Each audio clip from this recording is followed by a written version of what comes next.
เห็นหมอกย้ำเศร้าคิดฮอดพวกเจ้าสองคนพ่อแม่หน้าหนาวเริ่มเข้ามาแวพ่อกับแม่ทางบ้านคงหนาวเสื้อผ้าอุ่นๆลูกซื้อให้ใส่อยู่บ่เจ้าย้ำลุกหนึ่งเข่าตอนเศร้าเป็นห่วงเจ้าหลายเด้พ่อแม่ลูกมาเฮ็ดงานไกลบ้านย้อนความยากจนจำใจห่างเจ้าสองคนสู้อดทนด้วยใจเที่ยงแท้ฝันที่วาดไว้ยังบอกไกลให้ทาลูกแน่เก็บเงินได้สิเมื่อดูแลพ่อกับแม่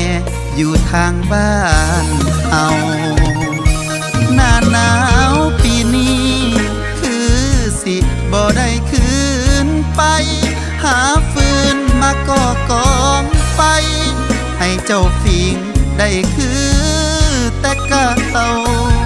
ยามบ่มีลูกไผสิปลุกเอิ้นมากินข้าว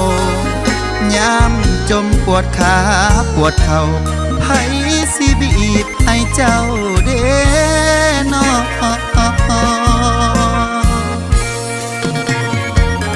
เป็นหมอกย้ำเศร้าใจมันเศร้าคิดฮอดบ้านนาถึงลูกสิอยู่เมืองฟ้าใจยังห่วงหาสองเท่าเฝ้ารอจะสู้เพื่อฝันคือเว้ากันก่อนมากับพ่อแล้วกลับไปหาคนรอกอดแม่พ่ออ้อมอกอุ่นๆ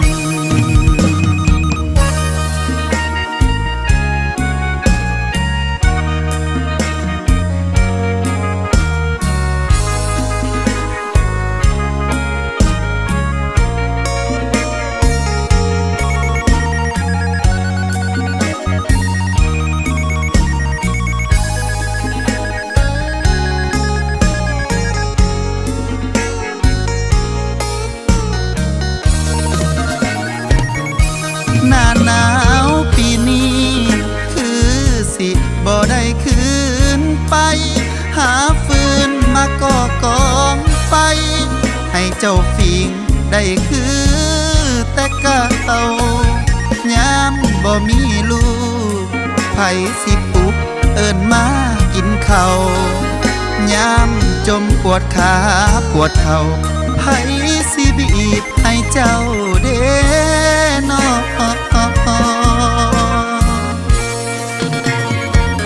เห็นหมอกย้ำเศร้า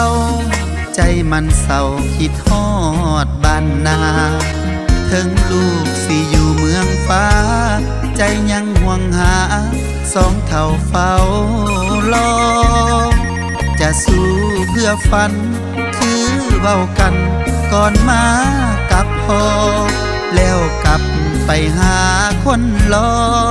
กอดแม่พ่ออ้อมอกอุ่นๆ